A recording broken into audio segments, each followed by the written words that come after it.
Glory to God. Living ക്രൈസ്റ്റിലേക്ക് നിങ്ങളെവരെ ഞാൻ ചേർന്ന് സാധനം ചെയ്തു. ഒരിക്കൽ കൂടി തിരുവചനവുമായി നിങ്ങളുടെ മുമ്പിലേക്ക് കടന്നു വരുവാൻ വലിയവനായ ദൈവം എന്നെ സഹായിച്ച എല്ലാ വഴികൾക്കുമായി ഞാൻ ദൈവത്തിന് നന്ദി പറയുന്നു. പ്രിയരെ, പ്രാരംഭമായി ഈ എപ്പിസോഡ് സ്പോൺസർ ചെയ്യുന്നത് കുവൈറ്റിൽ മിസ് ജോസഫ് ആണ്. പ്രാരംഭത്തിൽ തന്നെ ദൈവത്തിന് നന്ദി പറഞ്ഞുകൊണ്ടാണ് ഈ എപ്പിസോഡ് സ്പോൺസർ ചെയ്യുന്നത്. കുവൈറ്റിൽ പോകുവാനായിട്ടുള്ള വഴികൾ തൻ്റെ പ്രാർത്ഥന വിഷയമായി പറഞ്ഞിരുന്നു.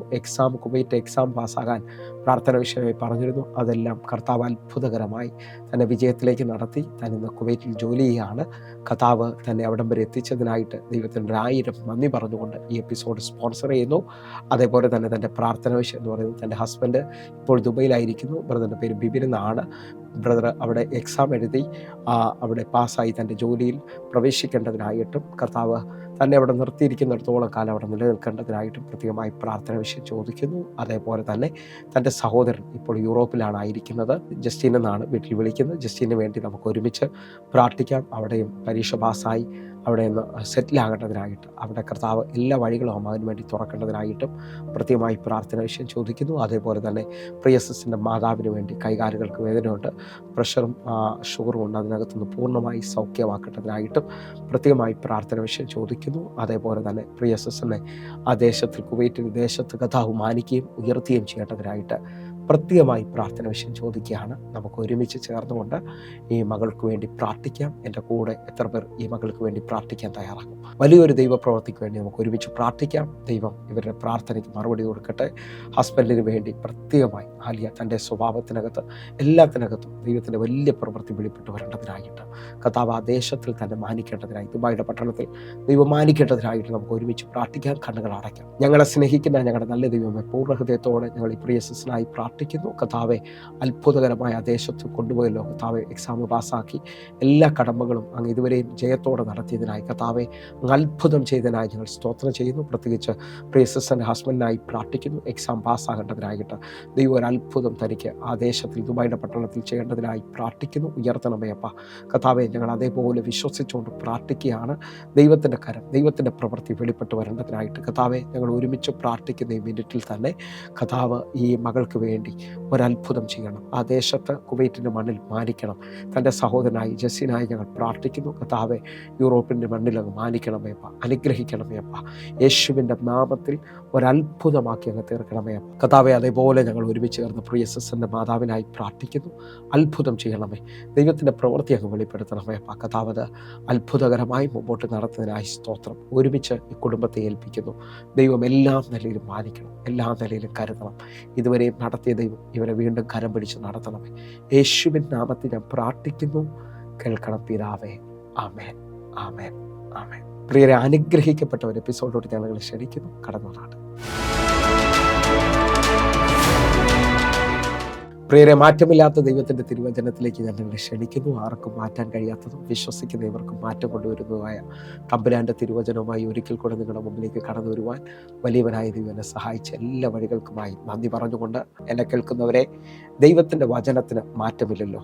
ദൈവത്തിൻ്റെ വചനത്തിൽ വിശ്വസിക്കുന്ന ഇവർക്കും ഈ വചനം രൂപാന്തരവും മാറ്റവും കൊണ്ടുവരും. ഞാൻ വിശ്വസിക്കുന്നത് ഈ വചനത്തിനകത്ത് വിശ്വസിക്കുന്ന ഓരോ ദൈവമക്കൾക്കും ഇപ്പോൾ മുതൽ അത്ഭുതകരമായ വിടുതലുകൾ സംഭവിക്കും. കാരണം 119 സങ്കീർത്തനം 105 വാക്യം പറയുന്നു, നിന്റെ വചനം എൻ്റെ കാലിന് ദീപവും എൻ്റെ പാതയ്ക്ക് പ്രകാശവുമാണ് എന്ന് പറഞ്ഞാൽ, നാം ഇന്ന് ശ്രദ്ധിക്കുമ്പോൾ നമ്മുടെ ജീവിതത്തിനകത്ത് പലതും എങ്ങനെ എന്നുള്ള ചോദ്യത്തിലായിരിക്കാം. ഇനി എങ്ങനെ മുമ്പോട്ട് പോകും, അടുത്തത് എങ്ങനെ എന്നൊക്കെയുള്ള വലിയ ഭാരത്തിലും ചോദ്യത്തിലുമായി നിൽക്കുന്നവരോട് ഈ വചനം നിനക്ക് വഴികാട്ടിയായി തീരാൻ പോവുകയാണ്. ഈ വചനം നിനക്ക് വിടുതലായി തീരാൻ പോവുകയാണ്. ഒന്നുകൂടെ എന്ന് പറഞ്ഞാൽ 107 സങ്കീർത്തനം അതിൻ്റെ 20 വാക്യം പറയുന്നു, ഞാൻ എൻ്റെ വചനം അയച്ച് അവരെ സൗഖ്യമാക്കിയും അവരെ കുഴിയിൽ നിന്ന് കരകയറ്റുകയും ചെയ്യും. ഈ വചനത്തിൽ നിങ്ങൾ വിശ്വസിക്കുന്നവരാണെങ്കിൽ ഈ വചനം നിങ്ങളുടെ ജീവിതത്തിനകത്ത് അത്ഭുതകരമായി ഇപ്പോൾ ചലിക്കുവാൻ തുടങ്ങും. കാരണം യോഹന്നാന്റെ സുവിശേഷം 1 അധ്യായം അതിൻ്റെ 1 വാക്യം പറയുന്നു, ആദിയിൽ വചനമുണ്ടായിരുന്നു, വചനം ദൈവത്തോടു കൂടെ ആയിരുന്നു, വചനം ദൈവമായിരുന്നു. അപ്പോൾ ശ്രദ്ധിക്കുന്നവരോട് എനിക്കൊന്ന് പറയാനുണ്ട്. ഈ വചനത്തെ നിങ്ങൾ വിശ്വസിക്കുന്നുണ്ടെങ്കിൽ ഈ വചനത്തിന് ദൈവത്തോളം ശക്തിയുണ്ട്. ഈ വചനം നിങ്ങൾക്ക് വേണ്ടി ഇപ്പോൾ വാതിലുകൾ തുറന്നു വരും. ഒന്നുകൂടെ ഒന്ന് പറഞ്ഞാൽ വെളിപ്പാട് പുസ്തകം 3-ാം അധ്യായം അതിൻ്റെ 8-ാമത്തെ വാക്യം പറയുകയാണ്, ഞാൻ നിന്റെ പ്രവൃത്തി അറിയുന്നു, ഇതാ ഞാൻ നിന്റെ മുമ്പിൽ ഒരു വാതിൽ തുറന്നു വെച്ചിരിക്കുന്നു, അതാർക്കും അടച്ചുകൂടാ. നിനക്ക് അല്പമേ ശക്തിയുള്ളൂ, എങ്കിലും നീ എൻ്റെ വചനത്തെ കാത്തു എൻ്റെ നാമത്തെ നിഷേധിച്ചതുമില്ല. വചനത്തിന് വേണ്ടി നിൽക്കുന്ന ഒരു ദൈവവൈതൽ തിരിച്ചറിയണം, ആർക്കും അടയ്ക്കാൻ പറ്റാത്ത ചില വാതിലുകൾ എൻ്റെ തമ്പുരാൻ നിനക്ക് വേണ്ടി തുറന്നു തരും. ഒന്നുകൂടെ ഒന്ന് പറഞ്ഞാൽ യോഹന്നാന്റെ സുവിശേഷം അതിൻ്റെ 4-ാമത്തെ വാക്യം പറയുന്നു, അവനിൽ ജീവൻ ഉണ്ടായിരുന്നു, ആ ജീവൻ മനുഷ്യരുടെ വെളിച്ചമായിരുന്നു. ഈ വചനത്തിന് ജീവനുണ്ട്. യോഹന്നാന്റെ സുവിശേഷം 6-ാം അധ്യായത്തിൽ യേശു കർത്താവ് ശിഷ്യന്മാരോട് പറയുകയാണ്, ഞാൻ നിങ്ങളോട് സംസാരിച്ച വചനം ജീവനും ആത്മാവുള്ളതാണ്. നിങ്ങൾ വിശ്വസിക്കുന്നവരാണെങ്കിൽ ഈ വചനം നമ്മിൽ ജീവനായി വെളിപ്പെട്ട് വരാൻ പോവുകയാണ്. നിങ്ങളുടെ ജീവിതത്തിനകത്ത് ഇതുവരെയും ചലിക്കാത്തതുപോലെ ദൈവിക ജീവനെ വെളിപ്പെടുത്തുന്ന ദൈവത്തിൻ്റെ വചനം. എബ്രായലേഖനം 4-ാം അധ്യായം വിളിച്ചു പറയുകയാണ്, ദൈവത്തിൻ്റെ വചനം ജീവനും ചൈതന്യമുള്ളതും ഏത് ഇരതലവാളിനേക്കാൾ മൂർച്ചയേറിയതുമാണ്. ഈ വചനത്തിൽ ജീവനും ചൈതന്യമുണ്ട്. നിങ്ങളിൽ ചിലവർ എന്നെ ശ്രദ്ധിക്കുമ്പോൾ ചിലവർ പറയുന്നു, രോഗം വന്ന് എൻ്റെ ശാരീരിക ഘടന തന്നെ മാറിപ്പോയതുപോലെ. ചിലവരെയൊക്കെ നമ്മൾ കണ്ടിട്ടില്ലേ, അവരുടെ മുഖത്തെ ചൈതന്യമെല്ലാം മാറി. ചില ഷുഗർ രോഗികളെ നമ്മൾ കണ്ടു കഴിഞ്ഞാൽ അവരുടെ മുഖമെല്ലാം ക്ഷീണിച്ച് വല്ലാതൊരു വികൃത രൂപം പോലെ ആയത് കാണാൻ പറ്റും. അവരുടെ ശരീരഭാഗങ്ങൾ ശ്രദ്ധിച്ചാൽ അറിയാം, പ്രത്യേകിച്ച് കളർ മാറിയതുപോലെയൊക്കെ അറിയാം. ആ കാലിലെ നീരും മുമ്പോട്ട് പോകാൻ പറ്റാത്ത അനുഭവമൊക്കെ ഉണ്ട്. എന്നാൽ ദൈവത്തിൻ്റെ വചനത്തിന് ജീവനും ചൈതന്യമുണ്ട്. നിങ്ങളുടെ ജീവിതത്തിനകത്ത് നഷ്ടപ്പെട്ടു പോയ ജീവനെയും ചൈതന്യത്തെയും മടക്കി തരാൻ ഈ വചനത്തിന് കഴിയും. ഒന്നുകൂടെ ഒന്ന് ശ്രദ്ധിച്ചാൽ സദൃശവാക്യക്കാരൻ 4-ാം അധ്യായം അതിൻ്റെ 22-ാമത്തെ വാക്യം പറയുന്നു, ഈ വചനം നിന്റെ സർവ്വദേഹത്തിനും സൗഖ്യത്തെ കൊണ്ടുവരും. എന്നെ കേൾക്കുന്നവരുണ്ടെങ്കിൽ, വചനത്തിനകത്ത് വിശ്വസിക്കുന്നവരാണെങ്കിൽ ഈ വചനം നിന്നെ സൗഖ്യമാക്കും. ഈ വചനം നിന്റെ ജീവിതത്തിൽ സൗഖ്യം കൊണ്ടുവരും. ഈ വചനത്തിനകത്ത് നിനക്ക് വാതിലുകൾ തുറന്നു വരും. അത്ഭുതകരമായ വെളിച്ചം വെളിപ്പെടുന്നത് പോലെ ഇന്ന് ദൈവത്തിൻ്റെ ശബ്ദം നിന്റെ കുടുംബത്തിനകത്ത് മാറ്റങ്ങൾ കൊണ്ടുവരാൻ പോവുകയാണ്. ആ നിലയിൽ വിശ്വസിക്കുന്ന ഓരോ ദൈവമക്കളും എൻ്റെ കൂടെ ചേർന്നുകൊണ്ട് ഇന്നത്തെ വചനചിന്തയിലേക്ക് അടുത്തു വരാൻ തയ്യാറാകണം. ഇന്നത്തെ ഈ വചനചിന്തയിൽ നാം ചിന്തിക്കുന്നത് ദൈവത്തിന് നമ്മെ പണിയുവാൻ കഴിയുമെന്നുള്ളതാണ്. നമ്മെ ആൾ മാറിയവരെ പോലെ ആക്കാൻ കഴിയും. അതിനകത്ത് ആഴമായി ചിന്തിക്കുന്നത് ഇരമ്യാ പ്രവാചകന്റെ പുസ്തകത്തിൽ നിന്നാണ്. ഇരമ്യാ പ്രവാചകന്റെ പുസ്തകം 18-ാം അധ്യായമാണ് ഇന്ന് നമ്മുടെ ചിന്തയ്ക്ക് ആധാരമായി നിൽക്കുന്നത്. ഈ പുസ്തകത്തിനകത്ത് ഏറ്റവും ഇമ്പോർട്ടൻ്റ് ആയ ഒരു അധ്യായമാണ് 18-ാം അധ്യായം. ആ അധ്യായത്തിൻ്റെ 1-2 വാക്യങ്ങളിലേക്ക് നമ്മൾ വരികയാണ്. എൻ്റെ കൂടെ ചേർന്ന് വരണമേ. യഹോവയിൽ നിന്ന് ഇരമ്യാവിനുണ്ടായ അരുൾപ്പാട് എന്തെന്നാൽ, 2-ാമത്തെ വാക്യം, നീ എഴുന്നേറ്റ് കുശവന്റെ വീട്ടിൽ ചെല്ലുക, അവിടെ വെച്ച് ഞാൻ നിന്നെ എൻ്റെ വചനങ്ങളെ കേൾപ്പിക്കും. പ്രിയരെ, വായിച്ചു കേട്ട വാക്യത്തിനായി നമുക്ക് ഒരുമിച്ച് ചേർന്ന് ദൈവത്തിന് നന്ദി പറയാം. ഇതാ പ്രവാചകനോട് ദൈവം പറയാണ്, നീ എഴുന്നേറ്റ് കുശവന്റെ വീട്ടിലേക്ക് ചെല്ലണം, അവിടെ വെച്ച് എൻ്റെ വചനത്തെ ഞാൻ നിന്നെ കേൾപ്പിക്കും. ഇതിനകത്തൊരു വലിയ ആഴമുണ്ട്. ഈ 18-ാം അധ്യായത്തിലേക്ക് വരുന്നതിന് മുമ്പായി 15-ാം അധ്യായം ശ്രദ്ധിച്ചാൽ, ഇരമ്യാവ് അമ്മയുടെ ഉദരം മുതൽ വിളിക്കപ്പെട്ടതും വേർതിരിക്കപ്പെട്ടതുമായ പ്രവാചകനാണ്. എന്നാൽ പ്രവാചകൻ വല്ലാതെ പിന്മാറ്റത്തിലേക്ക് പോകുന്നതും ദൈവത്തെ തെള്ളിപ്പറയുന്ന ഭാഗമൊക്കെ നമുക്ക് കാണാൻ പറ്റും. 15-ാം അധ്യായം അതിൻ്റെ 15-ാമത്തെ വാക്യവും 18-ാമത്തെ വാക്യം സമയം കുറവുള്ളതുകൊണ്ട് നമ്മളൊന്ന് ചിന്തിക്കുകയാണ്. വേഗത്തിൽ വരണം. യഹോവേ, നീ അറിയുന്നു, എന്നെ ഓർത്ത് സന്തോഷിക്കണമേ, എന്നെ ഉപദ്രവിക്കുന്നവരോട് പ്രതികാരം ചെയ്യണമേ. നിന്റെ ദീർഘക്ഷമയിൽ എന്നെ എടുത്തു കളയരുതേ, നിന്റെ നിമിത്തം ഞാൻ നിന്ദ സഹിക്കുന്നു എന്ന് ഓർക്കണമേ. ഈ 15-ാമത്തെ വാക്യം ഇരമ്യാവ് പറയുന്നത് പോലെ നമ്മിൽ ചിലവരും പറയുന്നുണ്ടാകാം. ഈ കർത്താവിനെ വേണ്ടി ഇറങ്ങി ഇന്ന് നിന്ദ അനുഭവിക്കുക എന്നൊക്കെ പറയുന്ന പോലെ ഇരമ്യാവ് പറയാണ്, ഞാൻ നിനക്ക് വേണ്ടി നിന്ദ അനുഭവിച്ചിരിക്കുകയാണ്, എന്നെ ഓർക്കണമേ. 15-ാമത്തെ വാക്യത്തിലേക്ക് വരുമ്പോൾ ദൈവത്തോട് പരാതി പറഞ്ഞു തുടങ്ങുന്നത് കാണാൻ പറ്റും. 18-ാമത്തെ വാക്യത്തിലേക്ക് വന്നപ്പോൾ ദൈവത്തിൽ നിന്ന് അകലുകയാണ്. ഹല്ലേലൂയ. അതൊന്ന് നമുക്ക് 18-ാമത്തെ വാക്യം കൂടെ ശ്രദ്ധിക്കാം. എൻ്റെ വേദന നിരന്തരവും എൻ്റെ മുറിവ് പൊറുക്കാതെ വണ്ണം വിഷമവും ആയിരിക്കുന്നത് എന്ത്? നീ എനിക്ക് ചതിക്കുന്ന തോടും വറ്റിപ്പോകുന്ന വെള്ളം പോലെയും ആയിരിക്കുമോ? നിങ്ങൾ ശ്രദ്ധിച്ചു നോക്കിയേ, അവസാനത്തെ ആ പദം, നീ എനിക്ക് ചതിക്കുന്ന തോടും വറ്റിപ്പോകുന്ന വെള്ളം പോലെ ആയിരിക്കുമോ? ഇരമ്യാവ് ദൈവത്തിൽ നിന്ന് ഭയങ്കരമായി അകലുകയാണ്. ആ നിലയിൽ നിൽക്കുമ്പോൾ 19-ാമത്തെ വാക്യത്തിൽ ദൈവം ഇരമ്യാവിനോട് സംസാരിക്കുകയാണ്. 19-ാമത്തെ വാക്യം, അതുകൊണ്ട് യഹോവ ഇപ്രകാരം അരുളി ചെയ്യുന്നു, നീ മടങ്ങി വന്നാൽ ഞാൻ നിന്നെ എൻ്റെ മുമ്പാകെ നിൽക്കുവാൻ തക്കവണ്ണം വീണ്ടും കൈക്കൊള്ളും. നീ അധമമായി ഒഴിച്ച് ഉത്തമമായത് പ്രസ്താവിച്ചാൽ നീ എൻ്റെ വായ് പോലെയാകും. അവർ നിന്റെ പക്ഷം തിരിയും, നീ അവരുടെ പക്ഷം തിരികയില്ല. 19-ാമത്തെ വാക്യത്തിൽ ദൈവം ഇരമ്യാവിനോട് പറയാണ്, നീ ഒന്ന് മടങ്ങി വന്നാൽ ഞാൻ നിനക്ക് വേണ്ടി അത്ഭുതങ്ങളെ ചെയ്യും. നീ എൻ്റെ വായായി തീരാൻ പോവുകയാണ്. അവർ നിന്റെ കൂടെ നിന്റെ പക്ഷം ചേരും, നീ അവരുടെ പക്ഷം ചേരത്തില്ല. വിശ്വസിക്കുന്നവരുണ്ടെങ്കിൽ എൻ്റെ ദൈവം യിരെമ്യാവിനോട് 15-ാം അധ്യായത്തിൽ തീർന്നു എന്നും അവസാനിച്ചെന്ന് പറയുന്ന യിരെമ്യാവിനോട് പറയാണ്, എന്നെ കേൾക്കുന്നവരെ, ജീവിതത്തിനകത്ത് ഞാൻ നിങ്ങളും കടന്നു പോകുന്ന അനുഭവത്തിനകത്ത് കയ്പുണ്ടാകാം, വേദനകളുണ്ടാകാം, വിഷമങ്ങളുണ്ടാകാം. പക്ഷെ അതിനകത്തൊന്നും ദൈവത്തെ തള്ളിപ്പറയാതെ ദൈവത്തോട് ചേർന്ന് നിൽക്കാമെങ്കിൽ ദൈവത്തിൻ്റെ വലിയ സ്നേഹം കാണാൻ പറ്റും, ദൈവത്തിൻ്റെ വിടുതൽ കാണാൻ പറ്റും, ദൈവം നമ്മെ മുൻപോട്ട് നടത്തുന്ന കാണാൻ പറ്റും. പക്ഷേ ഇതിനകത്ത് ഞാനൊരു ദൂത് നിന്നോട് കൈമാറുകയാണ്.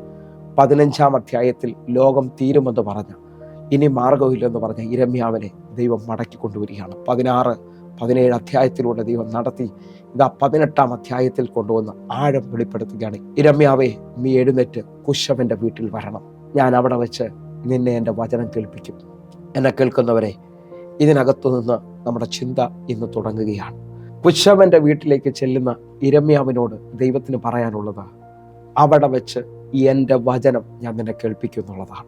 എന്നെ കേൾക്കുന്നവരെ, ഇവിടെ 18-ാം അധ്യായത്തിൽ നമ്മൾ കുറിവാക്യമായി വായിച്ച ആ 2 വാക്യത്തിനകത്ത് കുശവൻ ആരാണെന്നും ഞാനും നിങ്ങളും ആരാണെന്നും തിരിച്ചറിയാൻ പറ്റുമെങ്കിൽ നമുക്കൊന്നുകൂടെ ഇന്ന് നമ്മളെ തന്നെ ശോധന ചെയ്യുകയും നമുക്കൊന്നുകൂടെ ദൈവത്തോട് അടുക്കുകയും ചെയ്യാൻ പറ്റും. യെശയ്യാ പ്രവാചകന്റെ പുസ്തകം 64-ാം അധ്യായം അതിൻ്റെ 8-ാമത്തെ വാക്യം, എങ്കിലോ യഹോവേ, നീ ഞങ്ങളുടെ പിതാവ്, ഞങ്ങൾ കളിമണ്ണും നീ ഞങ്ങളെ മെനയുന്നവനും ആകുന്നു, ഞങ്ങളെല്ലാവരും നിന്റെ കൈപ്പണിയത്രേ. ഇതിനകത്ത് ശ്രദ്ധിക്കാമെങ്കിൽ നമ്മൾ ചിന്തിക്കുന്ന വചനത്തിനകത്ത് ഏറ്റവും ഉത്തമമായ വചനമാണ്, നമ്മളെല്ലാവരും കളിമണ്ണും യഹോവ മെനയുന്നവനുമാണ്, കുശവനാണ്.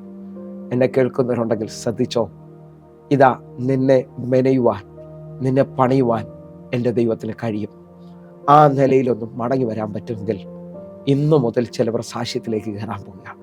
ഇന്നു മുതൽ ചിലവരുടെ ജീവിതത്തിനകത്ത് മാറ്റം വരാൻ പോവുകയാണ്. അങ്ങനെ ഇതാ കുശവന്റെ വീട്ടിലേക്ക് വരാൻ യിരെമ്യാവിനോട് ദൈവം പറയുന്നു എന്ന് പറഞ്ഞാൽ, ദൈവത്തിൻ്റെ ഭവനത്തിലേക്ക് വരിക, ദൈവത്തിൻ്റെ വീട്ടിലേക്ക് വരിക. എന്നെ കേൾക്കുന്നവരെ, നിങ്ങളുടെ ജീവിതം മാറണമെങ്കിൽ, നിങ്ങളുടെ ജീവിതത്തിനകത്ത് മാറ്റം വരണമെങ്കിൽ നമുക്ക് ആ വാക്യം ഒന്നുകൂടെ വായിക്കാം.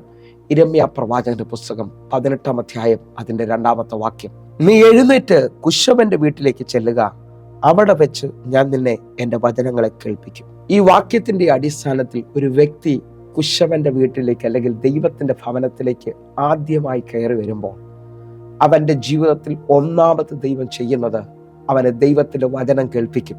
ഞാൻ നിങ്ങളോട് ആത്മാവിൽ വിളിച്ചു പറയാം, നിങ്ങളുടെ ജീവിതം മാറുന്നത് എവിടാന്ന് ചോദിച്ചാൽ ദൈവത്തിന്റെ വചനം കേൾക്കാൻ തുടങ്ങുമ്പോഴാണ്. ദൈവത്തിന്റെ വചനം കേൾക്കുന്നവനെ നിലനിൽക്കത്തോളും. അവനെ പാറമേൽ അടിസ്ഥാനമിട്ടതുപോലെ ആഴത്തിൽ കുഴിച്ച് പാറമേൽ അടിസ്ഥാനമിട്ട് വീട് പണിയുന്നതിനോട് തുല്യനാകത്തോളൂ. കാരണം കാറ്റ് വന്നാലും വെള്ളം പൊങ്ങിയാലും ഈ വീടിനകത്ത് ഒരു പ്രശ്നം ഉണ്ടാകത്തില്ല. കാരണം എന്താണെന്നറിയോ, അവൻ വചനത്തിൽ പണിയപ്പെടുന്നവനാണ്. നിങ്ങൾ ദൈവത്തിൻ്റെ ആലയത്തേക്ക് അല്ലെങ്കിൽ കുശവന്റെ വീട്ടിലേക്ക് വന്നാൽ നിങ്ങൾ ദൈവവചനം കേൾക്കാൻ തുടങ്ങും. ആ വചനത്തിന് ജീവിതത്തിനകത്ത് മാറ്റം കൊണ്ടുവരാൻ പറ്റും. ദൈവത്തിൻ്റെ വചനത്തിന് നമ്മെ രൂപാന്തരപ്പെടുത്താൻ പറ്റും. ഒന്നാമത് കുശവന്റെ വീട്ടിൽ വന്നാൽ വലിയ സമ്പത്ത് വരുമെന്നോ വലിയ വിടുതലുകൾ സംഭവിക്കും, ഇതൊക്കെ സംഭവിക്കാം, ഇതിനൊക്കെ വഴികൾ തുറക്കും. പക്ഷെ ഒന്നാമത് നിന്റെ ജീവിതത്തിനകത്ത് ദൈവവചനത്തിന് നീ ഇമ്പോർട്ടൻസ് കൊടുക്കണം. മുമ്പേ അവൻ്റെ രാജ്യവും നീതിയും അന്വേഷിക്കണം. ദൈവത്തെക്കുറിച്ച് കേൾക്കുകയും ദൈവത്തെക്കുറിച്ച് അറിയുകയും ചെയ്യാനുള്ള മാർഗമാണ് ദൈവത്തിൻ്റെ വചനം. ആ നിലയിൽ നിങ്ങളൊന്ന് ശ്രദ്ധിച്ചു നോക്കണം കേട്ടോ. അപ്പോസ്തല പ്രവൃത്തി 8-ാം അധ്യായത്തിലേക്ക് വരുമ്പോൾ 26 മുതൽ ഫിലിപ്പോസിനെയും ഷണ്ണനെയും നമുക്ക് കാണാൻ പറ്റും. ഷണ്ണൻ ഇതാ എത്യോപ്യ രാജ്ഞിയുടെ മേൽവിചാരകനാണ് ഷണ്ണൻ. ഹല്ലേലൂയ. ഇതാ ഷണ്ണൻ ആരാധന കഴിഞ്ഞ് തിരിച്ചു പോകുമ്പോൾ അവൻ തേരിനകത്തിരുന്ന് ബൈബിൾ വായിക്കുന്നുണ്ട്. ബൈബിൾ വായിക്കുമ്പോഴാണ് ഫിലിപ്പോസിനെ ദൈവാത്മാവ് ആ തേരിലേക്ക് കയറ്റുകയും അവൻ്റെ ജീവിതത്തിനകത്ത് ആ വചനം രൂപാന്തരം കൊണ്ടുവരികയും ചെയ്യുന്നത്. നിങ്ങൾ വിശ്വസിക്കുന്നവരാണെങ്കിൽ ഈ വചനം നിങ്ങൾ കേട്ടുകൊണ്ടിരിക്കുന്നുണ്ടെങ്കിൽ നിങ്ങളുടെ ജീവിതത്തിനകത്ത് രൂപാന്തരം വരും. അപ്പോസ്തല പ്രവൃത്തി 14-ാം അധ്യായം നാം ശ്രദ്ധിച്ചാൽ പൗലോസ് അപ്പോസ്തലൻ വചനം പ്രസംഗിച്ചുകൊണ്ടിരിക്കുമ്പോൾ അമ്മയുടെ ഉദരം മുതൽ മുടന്തനായ ഒരു മനുഷ്യൻ അവിടെ ഉണ്ടായിരുന്നു.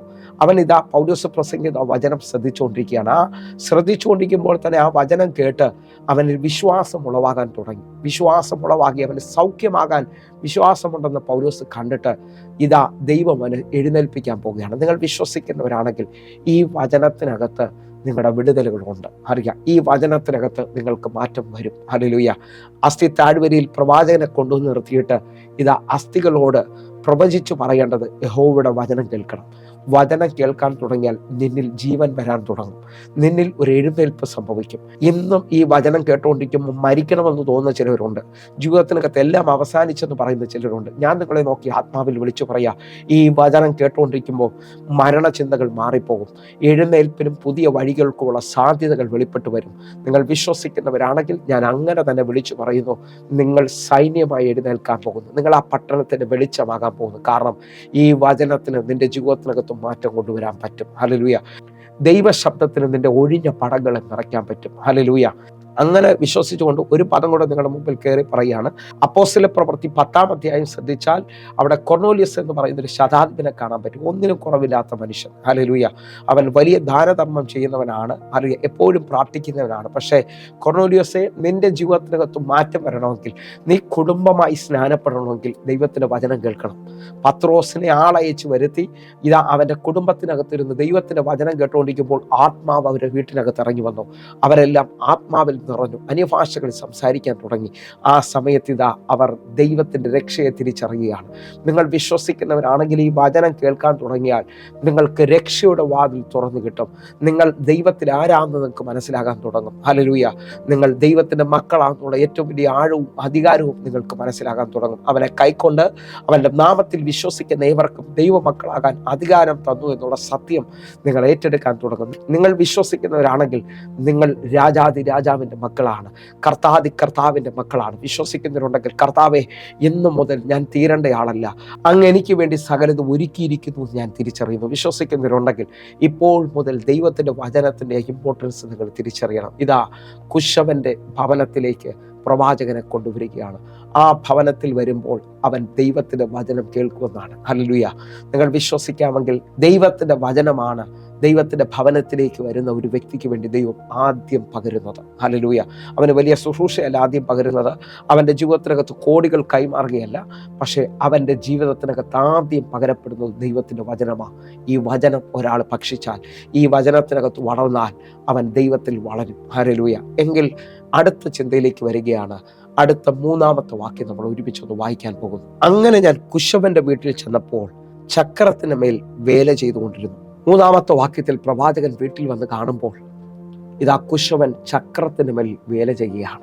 എന്നെ കേൾക്കുന്നവരെ, നമ്മൾ ആദ്യം വായിച്ചതുപോലെ ഞാനും നിങ്ങളും കളിമണ്ണും കുശവൻ മെനയുന്നവനുമാണ്. ഹല്ലേലൂയ. നമ്മളെ പണിയുന്നവരാണ്. പ്രവാചകൻ ഒരു കാര്യം മനസ്സിലായി, ചക്രത്തിന്റെ മേളിൽ കയറുന്ന കളിമണ്ണ് മാത്രമേ പണിയപ്പെടത്തുള്ളൂ. ഞാൻ നിങ്ങളുടെ ആത്മാവിൽ ഈ ഒരു പദം വിളിച്ചു പറയുകയാണ്. കുശവന്റെ ചക്രത്തിൽ കയറുന്നവൻ മാത്രമേ പണിയപ്പെടത്തുള്ളൂ. അവൻ മാത്രമേ മാനപാത്രമായി തീരത്തുള്ളൂ. ഒന്നുകൂടെ പറഞ്ഞാൽ, അവൻ മാത്രമേ വിലയുള്ള പാത്രമായി തീരത്തുള്ളൂ. നിങ്ങൾ വിശ്വസിക്കുന്നവരാണെങ്കിൽ ഈ ചക്രത്തിൽ കയറാതെ, ആലയത്തിൽ വരാതെ, ഇനി എന്തെല്ലാം നിങ്ങൾ കാണിച്ചാലും നിങ്ങളുടെ ജീവിതത്തിനകത്ത് നിലനിൽക്കുന്ന വിടുതലുകൾ വരണമെന്നില്ല. ദൈവത്തെ നിങ്ങൾ ആഴമായി അറിയണമെന്നില്ല. എന്നാൽ ചക്രത്തിൽ കയറുന്ന ആ കളിമണ്ണിനോട് കുശവന് പറയാനുണ്ട്, അടുത്തേതോ സമയത്ത് നീ വിലയുള്ള ഒരു പാത്രമായി തീർന്നിരിക്കും. അടുത്തേതോ സമയത്ത് ഒരു മാനപാത്രമായി ദൈവം നിന്നെ പുറത്തു കൊണ്ടുവരും. ഹല്ലേലൂയ. അതുവരെയും നിന്റെ ജീവിതത്തിനകത്ത് ഈ പുറത്ത് കിടക്കുന്ന കളിമണ്ണ്, ഒന്നുകൂടെ ഒന്ന് പറയാം, ഈ കുശവൻ എവിടെല്ലാം ഈ കളിമണ്ണ് കണ്ടിട്ടുണ്ടെങ്കിലും അല്ലെങ്കിൽ അതിനെയെല്ലാം കളക്ട് ചെയ്ത് അല്ലെങ്കിൽ ശേഖരിച്ചുകൊണ്ട് അവൻ്റെ വീട്ടിൽ കൊണ്ടുവരും. നിങ്ങളോട് ഞാൻ ആത്മാവിൽ വിളിച്ചു പറയാം, ഈ കളിമണ്ണ് പലയിടങ്ങളിൽ കിടന്നായിരിക്കാം. അവിടെ എല്ലാം കിടക്കുമ്പോൾ ഒത്തിരി പേര് ചവിട്ടിയിട്ടുണ്ടാകാം. ഇത് വെയിലും മഴയും കൊണ്ടിട്ടുണ്ടാകാം. ഹല്ലേലൂയ. ഇത് വല്ലാത്ത അനുഭവത്തിലായിരിക്കും. പക്ഷെ എന്ന് നീ കുശവന്റെ വീട്ടിൽ കയറുവോ, അന്ന് മുതൽ നിന്റെ ജീവിതത്തിനകത്ത് പുതിയൊരു സീസൺ ഓപ്പൺ ആകാൻ പോവുകയാണ്. ഇന്ന് എന്നെ കേൾക്കുന്നവരുണ്ടെങ്കിൽ ദൈവത്തിന്റെ ആലയത്തിലേക്ക് വന്ന് ചിലരോട് എനിക്ക് ആത്മാവിൽ പ്രവചിക്കാനുണ്ട്. നിങ്ങൾ ജീവിതത്തിൽ പുതിയ സീസണുകൾ കാണാൻ പോകുന്നു. നിങ്ങളുടെ ജീവിതത്തിനകത്ത് പുതിയ അതിശയങ്ങൾ സംഭവിക്കാൻ പോവുകയാണ്. നിങ്ങൾ വിശ്വസിക്കുന്നവരാണെങ്കിൽ കർത്താവിനൊന്ന് സ്തുതിക്കണം. അറിയാം, ഈ വചനം എന്നോട് സംസാരിക്കുന്നു എന്ന് പറഞ്ഞുകൊണ്ട് നിങ്ങൾ വിശ്വസിക്കുന്നവരാണെങ്കിൽ ഇപ്പോൾ തന്നെ വിളിച്ച് പ്രാർത്ഥിക്കാൻ തുടങ്ങണം. ഇന്ന് നിങ്ങളുടെ ജീവിതത്തിനകത്ത് വിടുതലുകൾ സംഭവിക്കും. ഞാനും നിങ്ങൾക്ക് വേണ്ടി ഈ ദിവസങ്ങളിൽ പ്രാർത്ഥിക്കാൻ ഒരുങ്ങുകയാണ്. വലിയ വിടുതലുകൾ ഈ ദിവസങ്ങളിൽ സംഭവിക്കും. നമുക്ക് ഒരുമിച്ച് പ്രാർത്ഥിക്കാൻ പ്രിയരെ. ദൈവത്തിന്റെ കരുതലുകൾ നിങ്ങളുടെ ജീവിതത്തിനകത്ത് വെളിപ്പെട്ടു വരും. എങ്കിൽ എന്നെ കേൾക്കുന്നവരെ, ഈ 3-ാമത്തെ വാക്യത്തിനകത്ത് ഏറ്റവും വലിയൊരു ചിന്ത, ചക്രത്തിൽ കയറാത്ത കളിമണ്ണുകൾ പണിയപ്പെടത്തില്ല എന്ന് പറഞ്ഞാൽ രൂപാന്തരം വരത്തില്ല, ഗുണപ്പെടത്തില്ല. നിങ്ങൾ ഇന്നു മുതൽ തമ്പുരാന്റെ കയ്യിലേക്ക് ഏൽപ്പിച്ചു കൊടുക്കാൻ പറ്റുമെങ്കിൽ ആ ചക്രത്തിന് മേളിൽ അവൻ നിന്നെ പുതിയൊരു പാത്രമാക്കി തീർക്കും. 4-ാമത്തെ വാക്യത്തിനകത്ത് നിന്നുകൊണ്ട് നമ്മൾ ചില ചിന്തകൾ ചിന്തിക്കാൻ പോവുകയാണ്. 4-ാമത്തെ വാക്യത്തിലേക്ക്, കുശവൻ കളിമണ്ണ് ഉണ്ടാക്കിയ പാത്രം അവന്റെ കയ്യിൽ ചീത്തയായിപ്പോയി, എന്നാൽ കുശവൻ അതിനെ തനിക്ക് തോന്നുന്നത് പോലെ മറ്റൊരു പാത്രമാക്കി തീർത്തു. ഈ 4-ാമത്തെ വാക്യം ശ്രദ്ധിക്കുന്നവരോട് അനേക ചിന്തകൾ പറയുവാനുണ്ട്. കുശവൻ കളിമണ്ണുകൊണ്ട് ഒരു പാത്രം ഉണ്ടാക്കിയാണ്. ആ പാത്രം അവൻ്റെ കയ്യിലിരുന്ന് ചീത്തയായിപ്പോയി. എന്നെ കേൾക്കുന്നവരെ, കുശവന്റെ കയ്യിലാണ് ആ പാത്രം ഇരിക്കുന്നത്. ഇവിടെ മുതൽ ചിന്തകൾ ശ്രദ്ധിക്കാൻ പറ്റുമെങ്കിൽ ശ്രദ്ധിച്ചോ. ഞാൻ 1, 2 എന്ന് പറഞ്ഞുകൊണ്ട് ഈ ചിന്ത നിങ്ങളുടെ മുമ്പിൽ പറയുകയാണ്. കുശവന്റെ കയ്യിലേക്ക് നിങ്ങൾ വന്നാൽ അത് പണിയപ്പെട്ടിരിക്കും. 1-ാമത്തെ ചിന്ത. 2-ാമത്തെ ചിന്ത, ഇതാ കുശവൻ ആ ചക്രത്തിന് മേളിൽ ആ പാത്രം മെനഞ്ഞുകൊണ്ടിരിക്കുമ്പോൾ അവൻ്റെ കയ്യിലിരുന്നത് ചീത്തയായിപ്പോയെന്നാണ് പറയുന്നത്. 2-ാമത്തെ ചിന്ത ഞാൻ നിങ്ങളോട് പറയാം. എത്ര തകർന്നതിനെയും എത്ര ചീത്തയായി പോയതിനെയും എൻ്റെ തമ്പുരാൻ ഉപേക്ഷിക്കത്തില്ല. വിശ്വസിക്കുന്നവരുണ്ടെങ്കിൽ ലോകപ്രകാരം നോക്കിയാൽ എന്നെ കാണുന്നവർ വിവിധ നിലയിൽ ജോലി ചെയ്യുന്നവരായിരിക്കും. ഒരുപക്ഷെ ഒരു വീട്ടിലോ ഒരു കമ്പനിയിലോ ഒക്കെ ജോലി ചെയ്യുന്നവരായിരിക്കും എന്നെ ശ്രദ്ധിക്കുന്നത്. ആദ്യ കാലങ്ങളിൽ ആ വീട്ടിലോ ആ കമ്പനിയിലോ നിങ്ങൾ വളരെ ശോഭിച്ചവരായിരിക്കും. പക്ഷെ വയസ്സ് ചെല്ലുന്നതനുസരിച്ച് പല ബലഹീനതകളും കുറവുകളൊക്കെ വന്നപ്പോൾ ഇന്ന് നിങ്ങളെ വേണ്ടാത്ത ഒരു അനുഭവത്തിലേക്ക് വന്നിട്ടുണ്ടാകാം. പക്ഷേ ഈ വചനം നിങ്ങൾ ശ്രദ്ധിക്കുന്നുണ്ടെങ്കിൽ നരയ്ക്കുവോളം ചുമക്കുമെന്ന് പറഞ്ഞാൽ എൻ്റെ ദൈവത്തിൻ്റെ ആ സ്നേഹം നിങ്ങൾക്ക് കാണാൻ പറ്റും. ശാരീരികമായി വയ്യാത്ത ചിലവർ ഇപ്പോൾ എന്നെ ശ്രദ്ധിക്കുന്നുണ്ട്. ആ കമ്പനിയിൽ ഇപ്പോൾ പോകാൻ പറ്റാതെ, ആ വീട്ടിൽ ഇനി ജോലിക്ക് നിൽക്കേണ്ട എന്ന് പറഞ്ഞ അനുഭവത്തിനകത്ത് പല മേഖലയിൽ തള്ളപ്പെട്ട റിജക്റ്റഡ് ആയിപ്പോയ അനേകർ എന്നെ ശ്രദ്ധിക്കുന്നുണ്ട്. എന്നാൽ എൻ്റെ ദൈവത്തിൻ്റെ പ്രത്യേകത, നീ എത്ര തകർന്നു പോയാലും എത്ര ചീത്തയായി പോയാലും എൻ്റെ തമ്പുരാൻ നിന്നെ ഉപേക്ഷിക്കത്തില്ല. വിശ്വസിക്കുന്നവരുണ്ടെങ്കിൽ എൻ്റെ ദൈവത്തിൻ്റെ ഏറ്റവും വലിയ പ്രത്യേകതകളൊന്ന്, എൻ്റെ ദൈവം നിന്നെ ഒരു നാളും കൈവിടത്തില്ലെന്നുള്ളതാണ്. അത് സ്വീകരിക്കാൻ പറ്റുന്നുണ്ടെങ്കിൽ 2-ാമത്തെ ചിന്തയെ സ്വീകരിച്ചോ, ദൈവം ഉപേക്ഷിക്കത്തില്ല. 3-ാമത്തെ ചിന്ത ഞാൻ നിങ്ങളോട് ആത്മാവിൽ കൈമാറുകയാണ്. കുശവൻ ഈ പാത്രത്തെ ആ ചക്രത്തിന് മേൽ മെനയുകയാണ്. ഏത് സമയത്താണ് ഈ പാത്രം ഉടഞ്ഞെന്ന് എനിക്കറിയത്തില്ല. ഇന്ന് ഞാൻ നിങ്ങളോട് ആത്മാവിൽ വിളിച്ചു പറയുന്നു, ഒരുപക്ഷെ നിങ്ങൾ 20-ാമത്തെ വയസ്സിൽ എല്ലാം നഷ്ടപ്പെട്ടതുപോലെ ആയിരിക്കും എന്നെ ശ്രദ്ധിക്കുന്നത്. 30-ാമത്തെ വയസ്സിൽ എങ്ങും എത്തിയില്ലെന്ന് പറഞ്ഞായിരിക്കും എന്നെ ശ്രദ്ധിക്കുന്നത്. 40-ാമത്തെ വയസ്സിൽ കുഞ്ഞുങ്ങളൊന്നും ആയില്ല, ഭാരത്തോടായിരിക്കാം എന്നെ ശ്രദ്ധിക്കുന്നത്. 50-ാമത്തെ വയസ്സിൽ കടബാധ്യതയിൽ എല്ലാം അവസാനിച്ചെന്ന് പറഞ്ഞായിരിക്കും എന്നെ ശ്രദ്ധിക്കുന്നത്. 60-ാമത്തെ വയസ്സിലായിരിക്കാം ശ്രദ്ധിക്കുന്നത്. ഞാൻ ആത്മാവിൽ വിളിച്ചു പറയാം, എത്രാമത്തെ വയസ്സിലാണോ നിങ്ങൾ ഉടഞ്ഞു നിൽക്കുന്നത്, എൻ്റെ ദൈവത്തിന് നിങ്ങളെ പണിയുവാൻ പറ്റും. 4-ാമത്തെ ചിന്തയിലേക്ക് ഞാൻ നിങ്ങളോട് അടുത്തു വരികയാണ്. എന്നെ കേൾക്കുന്നവരെ, ഈ കുശവൻ അനേക പാത്രങ്ങൾ ഉണ്ടാക്കിയിട്ടുണ്ട്. കാരണം അവൻ ഒരു അച്ചിന്മേലാണ് ഈ പാത്രം ഉണ്ടാക്കുന്നത്.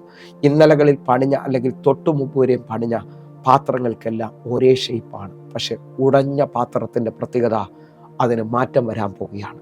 വിശ്വസിക്കുന്നവരുണ്ടെങ്കിൽ തനിക്ക് ബോധിച്ചതുപോലെ ഒരു പാത്രമാക്കി അവൻ തീർക്കുന്നു എന്നാണ് താഴോട്ടുള്ള വാക്യം ശ്രദ്ധിച്ചാൽ അറിയാൻ പറ്റുന്നത്. നിന്നെ മറ്റുള്ളവരിൽ നിന്ന് ദൈവം ഒരു വ്യത്യസ്തനാക്കാൻ പോവുകയാണ്. 4-ാമത്തെ ചിന്ത ഇതാ, മറ്റുള്ളവരിൽ നിന്ന് നീ വ്യത്യസ്തനായി തീരാൻ പോകുന്നു. 5-ാമത്തെ ചിന്ത നിങ്ങൾ ശ്രദ്ധിക്കണമെന്ന് ഓർപ്പിക്കുന്നു. ആ കരത്തിൽ തന്നെയാണ് നീ ഇരിക്കുന്നത്. എത്ര ഉടഞ്ഞാലും എത്ര തകർന്നാലും ലോകം നിന്നെ നോക്കി പറയുന്നുണ്ടാകാം, ഇനി രക്ഷയില്ല, ഇനി മാർഗമില്ല, മുമ്പോട്ട് പോകാൻ പറ്റത്തില്ല എന്നൊക്കെ പറയുമ്പോൾ എൻ്റെ ദൈവത്തിന് നിന്നോട് ഈ 5-ാമത്തെ ചിന്തയിൽ പറയാനുണ്ട്. നീ എത്ര തകർന്നിട്ടുണ്ടെങ്കിലും തള്ളിക്കളഞ്ഞ കല്ലിനെ മൂലക്കല്ലാക്കുന്ന ഒരു ദൈവമുണ്ട്. നീ തകർന്നെടുത്ത് ഞാൻ നിന്നെ പണിയാൻ പോവുകയാണ്. കാരണം നീ എൻ്റെ കരത്തിൽ തന്നെയാണ് ഇരിക്കുന്നത്. വിശ്വസിക്കുന്നവരോട് എനിക്കൊന്ന് പറയാനുണ്ട്. നിങ്ങൾ മുമ്പോട്ട് പോകത്തില്ലെന്ന് പറയുമ്പോൾ, സാധ്യതകളില്ലെന്ന് പറയുമ്പോൾ നിങ്ങൾ തിരിച്ചറിയേണ്ടത്, തമ്പുരാൻ്റെ കരം എന്നെ താങ്ങുകയാണ്. തമ്പുരാൻ്റെ കരത്തിന് എനിക്ക് വേണ്ടി പ്രവർത്തിക്കാൻ പറ്റും. കാരണം എൻ്റെ ദൈവത്തിൻ്റെ പ്രത്യേകത, ചതഞ്ഞ ഓടെ അവൻ ഓടിക്കത്തില്ല, പുകയുന്ന തിരി അവൻ കെടുത്തത്തില്ല. ഇതാ എൻ്റെ ദൈവം നിന്നെ ഉയർത്തുവാൻ പോകുന്നു. പ്രിയരെ, 6-ാമത്തെ ചിന്തയിലേക്ക് നമ്മൾ വരികയാണ്. 6-ാമത്തെ ചിന്തയിലേക്ക് വരുമ്പോൾ 4-ാമത്തെ വാക്യം നമ്മൾ ഒന്നുകൂടെ വായിക്കാൻ പോവുകയാണ്. 4-ാമത്തെ വാക്യം, കുശവൻ കളിമണ്ണുണ്ടാക്കിയ പാത്രം അവൻ്റെ കയ്യിൽ ചീത്തയായിപ്പോയി. എന്നാൽ കുശവൻ അതിനെ തനിക്ക് തോന്നുന്നത് പോലെ മറ്റൊരു പാത്രമാക്കി തീർത്തു. 6-ാമത്തെ ചിന്ത ഞാൻ ഇവിടെ നിന്ന് പറയുകയാണ്. ജീവിതത്തിനകത്ത് എല്ലാ പ്രതീക്ഷയും അടഞ്ഞു, ജോലി പോയ അനുഭവത്തിലായിരിക്കാം, ഒരുപക്ഷെ കുടുംബം മുഴുവൻ തകർന്ന, എല്ലാ നിലയിലും ഒറ്റപ്പെട്ടായിരിക്കും എന്നെ കേൾക്കുന്നത്. എന്നാൽ ഇന്ന് ഈ കുശവൻ്റെ വീട്ടിൽ വന്ന ദൈവത്തിൻ്റെ വചനം കേൾക്കുന്ന നിന്നോട് തമ്പുരാന് പറയാനുണ്ട്, നിന്നെ ഞാനൊരു മറ്റൊരു പാത്രമാക്കി തീർക്കാൻ പോവുകയാണ്. ലോകം അവസാനിച്ചെന്ന് പറഞ്ഞെടുത്തുന്ന ഇതാ ദൈവത്തിൻ്റെ കയ്യിൽ നീ ഒരു പുതിയ സാക്ഷിയായി, ദൈവത്തിൻ്റെ കയ്യിൽ നീ ഒരു പുതിയ പാത്രമായി പുറത്തു വരികയാണ്. എന്നെ കേൾക്കുന്നവരുണ്ടെങ്കിൽ ഇപ്പോൾ വിശ്വസിക്കണം. 6-ാമത്തെ ചിന്തയിൽ തമ്പുരാൻ നിന്നെ ഒരു പുത്തൻ പാത്രമാക്കി പുറത്തു കൊണ്ടുവരികയാണ്. എങ്കിൽ 7ാമത്തെ ചിന്തയിലേക്ക് ഞാൻ വരികയാണ്. മറ്റു പാത്രങ്ങൾ പണിയുന്നതിനകത്ത് കുശവനോട് ചോദിച്ച ഒരു നിശ്ചയിക്കപ്പെട്ട സമയമുണ്ട്. ആ സമയത്തിനുള്ളിൽ പണിഞ്ഞു തീരും. പക്ഷെ ഈ പാത്രം മാത്രം സമയത്തിനകത്ത് പണിഞ്ഞു തീരാൻ പറ്റിയില്ല. കാരണം അത് പകുതി വഴിയിൽ വെച്ച് ഉടഞ്ഞു പോയതാണ്. എന്നെ കേൾക്കുന്നവരെ, നിങ്ങൾ കുശവന്റെ കയ്യിൽ മറ്റു പാത്രങ്ങളെക്കാൾ അധിക സമയം ഇരുന്നവരാണ്. ശ്രദ്ധിക്കാൻ പറ്റുമെങ്കിൽ 7ാമത്തെ ചിന്ത എന്ന് പറയുന്നത് മറ്റു പാത്രങ്ങളിൽ നിന്ന് നിങ്ങൾ വ്യത്യസ്തരാകാൻ കാരണം തമ്പുരാന്റെ കയ്യിൽ അധിക സമയം നിങ്ങൾ ഇരുന്നു. എന്നെ കേൾക്കുന്നവരുണ്ടെങ്കിൽ ലോകത്തിൽ നിങ്ങൾ വ്യത്യസ്തരാകാൻ പോവുകയാണ്. 8ാമത്തെ ചിന്തയിലേക്ക് നമ്മൾ വരികയാണ്. എന്നെ കേൾക്കുന്നവരുണ്ടെങ്കിൽ ശ്രദ്ധിക്കണമെന്ന് ഓർപ്പിക്കുന്നു. 8ാമത്തെ ചിന്തയിൽ ഞാൻ ആത്മാവിൽ വിളിച്ചു പറയാം, നിങ്ങൾക്ക് ഈ കുശവനെ അധികം അറിയാൻ പറ്റും. കാരണം മറ്റുള്ള പാത്രങ്ങളിൽ നിന്ന് അധികം ബന്ധം ഈ കുശവനുമായി നിങ്ങൾക്കുണ്ട്. കാരണം കൂടുതൽ സമയം നിങ്ങൾ ഈ കുശവനുമായി കഴിഞ്ഞ മണിക്കൂറുകളിൽ ബന്ധമുണ്ട്. തകർന്നെടുത്തുന്ന പണിഞ്ഞാണ് നിന്നെ പുറത്തു കൊണ്ടുവന്നിരിക്കുന്നത്. ഞാൻ ആത്മാവിൽ പറയട്ടെ, മറ്റു പാത്രങ്ങളെക്കാൾ നിങ്ങൾക്ക് അധികം കുശവനെ അറിയാം. നിങ്ങൾ അധികം ദൈവത്തെക്കുറിച്ച് അറിയാവുന്നവരായിരിക്കും. നിങ്ങളുടെ ജീവിതത്തിനകത്ത് ദൈവം പ്രവർത്തിച്ച വിധങ്ങൾ അറിയാൻ പറ്റും. നിങ്ങൾ വിശ്വസിക്കുന്നവരാണെങ്കിൽ ദൈവത്തെ അധികം അറിയാവുന്ന ചിലവർ ഈ ദിവസങ്ങളിൽ എഴുന്നേറ്റ് വരാൻ പോവുകയാണ്. 9ാമത്തെ ചിന്ത ഞാൻ നിങ്ങളോട് പറയാണ്. കുശവനിത നിന്നെ ഒരു മാനപാത്രമാക്കി മറ്റുള്ള പാത്രങ്ങളിൽ നിന്ന് വ്യത്യസ്തമാക്കി ഇതാ പുറത്തു കൊണ്ടുവരികയാണ്. നിന്റെ വില അധികമായിരിക്കും. ആ വില അധികം എന്താണെന്ന് ചോദിച്ചാൽ കുശവൻ പറയും, ഞാനിതിന് ഒത്തിരി പണിഞ്ഞതാ, ഞാൻ ഒത്തിരി ഇതിനകത്ത് സമയം സ്പെൻഡ് ചെയ്തിട്ടുണ്ട്. നിങ്ങൾ വിശ്വസിക്കാൻ പറ്റുമെങ്കിൽ സ്വർഗം നിങ്ങളെക്കുറിച്ച് സാക്ഷ്യം പറയാൻ പോകുക. ആ പട്ടണത്തിൽ, ആ ഭവനത്തിൽ, ആ സഭയിൽ നീ അധികം പണിയപ്പെട്ടവനായി തീരാൻ പോവുകയാണ്. നിന്റെ ജീവിതത്തിനകത്ത് നീണ്ട നാളുകൾ കാണാത്തത് എന്തോന്ന് കർത്താവ് നിന്റെ മേളിൽ പ്രവർത്തിക്കാൻ പോകുന്നു. എങ്കിൽ അടുത്ത 10ാമത്തെ ചിന്തയും കൂടെ പറഞ്ഞ് നമുക്ക് പ്രാർത്ഥിക്കാം. എന്നെ കേൾക്കുന്നവരെ, എവിടെയാണോ ഈ പാത്രം തകർന്നത്, എവിടെയാണോ ഈ പാത്രം ഉടഞ്ഞത്, അവിടെ തന്നെ ഏറ്റവും വിലയുള്ള പാത്രമാക്കി തീർക്കുന്ന ഒരു കുശവനെ നമുക്ക് കാണാൻ പറ്റും. വിശ്വസിക്കുന്നവരുണ്ടെങ്കിൽ എൻ്റെ കൂടെ ചേർന്ന് പ്രാർത്ഥിക്കണം. ഇതാ 5ാമത്തെ വാക്യം 6ാമത്തെ വാക്യവും ദൈവം എന്നോടും നിങ്ങളോടും സംസാരിക്കുന്നു. 5-6 വാക്യങ്ങളിലേക്കാണ്. അപ്പോൾ യഹോവയുടെ അരുൾപ്പാട് എനിക്കുണ്ടായത് എന്തെന്നാൽ, 6ാമത്തെ വാക്യം, ഇസ്രായേൽ ഗൃഹമേ, ഈ കുശവൻ ചെയ്തതുപോലെ എനിക്ക് നിങ്ങളോട് ചെയ്യുവാൻ കഴിയില്ലയോ എന്ന് യഹോവയുടെ അരുൾപ്പാട്. ഇസ്രായേൽ ഗൃഹമേ, കളിമണ്ണ് കുശവന്റെ കയ്യിൽ ഇരിക്കുന്നത് പോലെ നിങ്ങൾ എൻ്റെ കയ്യിൽ ഇരിക്കുന്നു. നിങ്ങൾ വിശ്വസിക്കുന്നവരാണെങ്കിൽ ഇതാ തമ്പുരാന്റെ കയ്യിലേക്ക് ഏൽപ്പിച്ചു കൊടുക്കാൻ പറ്റുമെങ്കിൽ, ഇതാ കളിമണ്ണ് കുശവന്റെ കയ്യിൽ ഇരിക്കുന്നത് പോലെ നിങ്ങൾ എൻ്റെ കയ്യിലിരിക്കുകയാണ്. ദൈവത്താൽ പണിയപ്പെടണമെന്ന് ആഗ്രഹിക്കുന്നവർ, ജീവിതം മാറണമെന്ന് ആഗ്രഹിക്കുന്നവരുണ്ടെങ്കിൽ ഇന്ന് ദൈവത്തിൻ്റെ വചനത്തിനകത്ത് ഞാനും ഒന്നുകൂടെ സമർപ്പിക്കാം.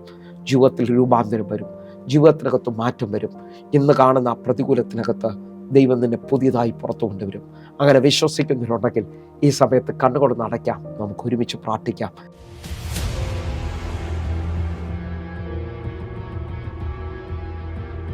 ഈ സൗരി ഇത്രയൊക്കെ നടന്നു വരുന്നതിൻ്റെ ഒരു ഭയങ്കര അത്ഭുതമാണ്.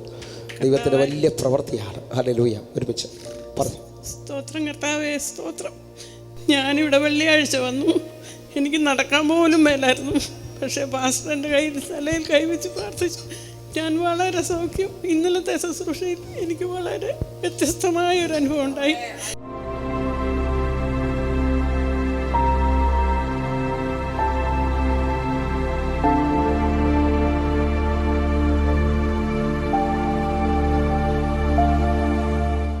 സുഖം, സൗഖ്യം.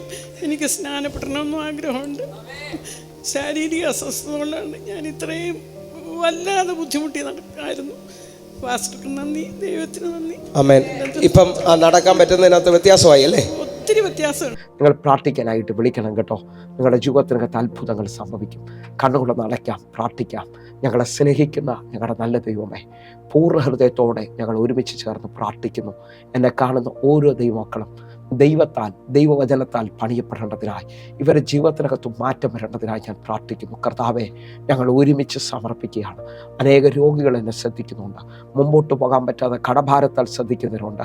ജീവിതത്തിനകത്ത് തകർന്നു പോയവർ, കുടുംബത്തിനകത്ത് ഒറ്റപ്പെട്ടു പോയവർ എന്നെ ശ്രദ്ധിക്കുന്നുണ്ട്. തമ്പുരാനെ, ഇന്ന് ഇവരെ വിടുതലിൻ്റെ ദിവസമാക്കണമേ. ഇവരുടെ ജീവിതത്തിനകത്ത് ഒരു അത്ഭുതമൊക്കെ ചെയ്യണമേ. തമ്പുരാനത് ചെയ്തതിനായി നന്ദി. യേശുവിൻ നാമത്തിൽ ഞാൻ പ്രാർത്ഥിക്കുന്നു. കേൾക്കണം പിതാവേ. ആമേൻ, ആമേൻ. പ്രിയരേ, വചനവും പ്രാർത്ഥനയും നിങ്ങളുടെ ജീവിതത്തിൽ അനുഗ്രഹമായി ഞാൻ വിശ്വസിക്കുന്നു. വേഗത്തിൽ ഈ കാണുന്ന നമ്പറിൽ നിങ്ങൾ വിളിക്കാൻ തയ്യാറാണെന്ന് ഉറപ്പിക്കുന്നു. നിങ്ങൾക്ക് വേണ്ടി ഞങ്ങൾ പ്രാർത്ഥിക്കാൻ തയ്യാറാണ്. നിങ്ങൾ വാട്സാപ്പിൽ മെസ്സേജ് അയക്കുമെങ്കിൽ ഞാൻ നിങ്ങൾക്ക് വേണ്ടി പ്രാർത്ഥിക്കാൻ തയ്യാറാകുന്നു. കർത്താവ് നിങ്ങളെ അധികത്തിൽ മാനിക്കും. കർത്താവ് നിങ്ങളെ ഉയർത്തുമാറാകട്ടെ. God bless you. ആമേൻ.